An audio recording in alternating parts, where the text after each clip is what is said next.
Welcome to Mod of the Week. This week we're doing aftermarket computers. There are a few reasons you might want to install an aftermarket computer on your bike, like if your bike doesn't have one to begin with. In that regard, swapping out an existing computer can give you additional heads-up information about your bike, such as voltage drop, absolute temperature at various positions, and even include GPS information.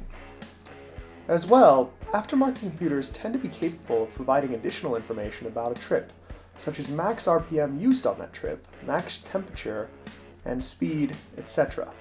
Furthermore, these devices are inherently adjustable and can provide accurate information for a modified bike. Of course, the main reason people make the swap is because of the speedometer. For dual sport bikes, the speed displayed is typically much higher than the actual speed. The reason companies do this is to ensure that you're never going faster than what is indicated, in the case you were to put on a tire with larger knobbies than the stock one. For both generations of the KLX, the speed displayed is about 13% higher than actual, and for some bikes, the difference can be as much as 25%. For most bikes with digital stock computers, speed is measured by a counter affixed to the front wheel, which transmits the information electronically back to the computer. You can correct the error by getting a speed healer, which is a chip sitting between the connection of the computer to the speed counter. Despite the fact these bikes read their speed as higher than actual, their odometers are set roughly correctly. Since both use the same system to get their information, speed healers will make the number of miles traveled read proportionally lower. So a 13% drop in listed speed means a 13% drop in listed miles.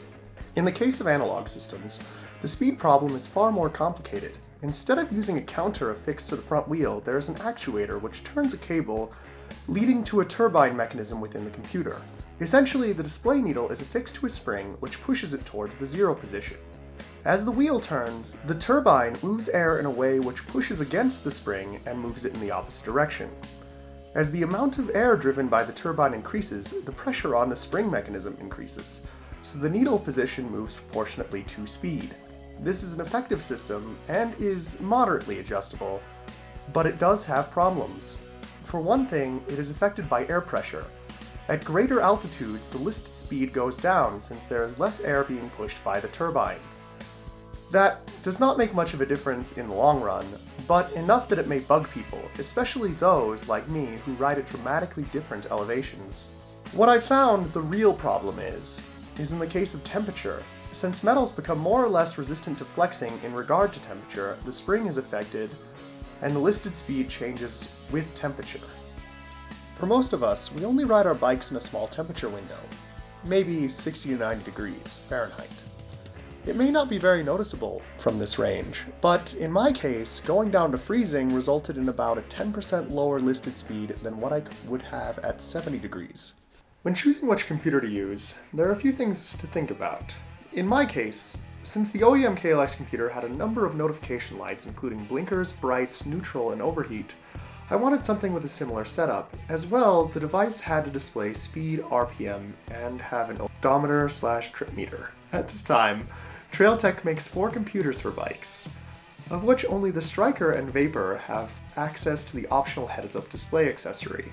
Of the two, only the Vapor has a tachometer, but unfortunately lacks the voltimeter built into the Striker. So I went with the Vapor, which comes with a power cord, a speedometer operated by sensing a magnet affixed to your front brake rotor, a tachometer, and a thermometer. Additionally, I purchased the optional heads-up display, which comes with 4 notification lights and a variety of indicator buttons for whatever you want each light to indicate. I would say that I am satisfied with the Vapor. It has met all my needs, but I do have 3 complaints. I wish that it included a voltage gauge in its display, since the information is very useful for those with power-hungry mods on their bikes such as grip warmers.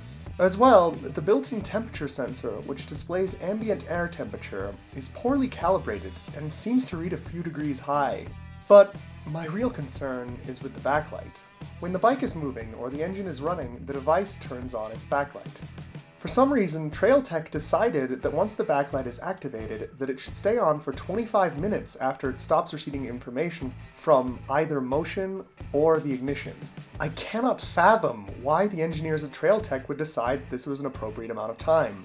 I've had multiple instances where I've taken my bike somewhere, parked it, and had someone say, "Dude, you left your bike on."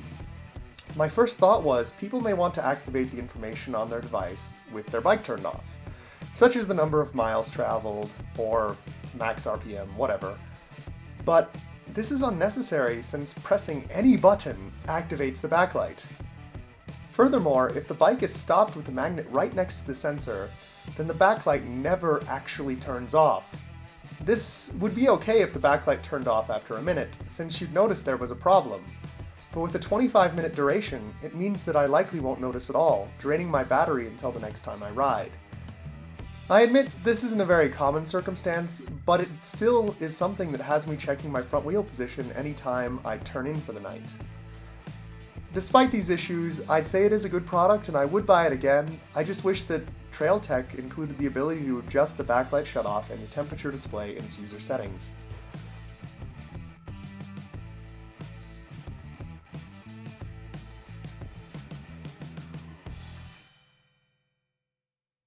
Since it comes with this angled bracket, I just had to buy another piece of angled metal and mount it to the original position of the original computer. Now, there are, of course, the original temperature sensors on this bike. They're just a rod that, depending on the temperature, it'll get longer, and once it hits the end, then it allows a current to move through. So the one on this side makes it so that the fan turns on once it gets too hot. And then this one, once it gets long enough, it turns on the warning light. So you can't hijack those thermometers to use for this thing, which is why I put in this one. These work by detecting material conductivity based on the temperature. Pretty much all materials will change how conductive they are depending on how warm they are. This is not the most accurate method of measuring temperatures, but it's accurate enough. So I found this hole at the top here where the fan mounts, and it weirdly has the same sized outlet on this side. So we're gonna drill it. Just gotta make sure to not destroy the threads. I mean, the whole reason I'm using this is to keep the threading. And there we go. It's all the way through. All right, well, you see that? Looks like it's gonna work perfectly. If I feel in there, I can feel the tip of the thermometer. So the way that this bike determines how fast you're going, it has the two teeth on the front wheel, which spins an actuator in here, spins a cable which goes to the computer. When people upgrade to a vapor computer or just an aftermarket one, is you still have to have this kind of piece because this is wheel spacer. What most people do is they'll just unscrew this little bolt right here and pull out the cable and just leave it alone. However, there's one option that is more attractive than just having that loose, unused piece. Zeta sells a wheel spacer that is a cover. It covers up the same area, so that covers up right there. But I just affixed it right there, and the magnet actually isn't even affixed on the same side. I just had it magnetized to one of the bolts here. The kit doesn't come with a bolt that actually fits this front brake, although, you know, that's what they recommend doing. Peculiar things about it is that it has to be wired directly into the battery without a fuse. So here's my wiring for my vapor computer. Bit complicated, but worked out just fine. It's for the heads-up display as well. To switch out these brown wires. One of them goes to the neutral circuit and one of them doesn't, and one of them goes elsewhere. It's a bit complicated. I did bypass the original light circuit, the one telling it it's bright, and made my own. So here's the tachometer, and that's wired directly into this blue line, which is the original one. That works perfectly well.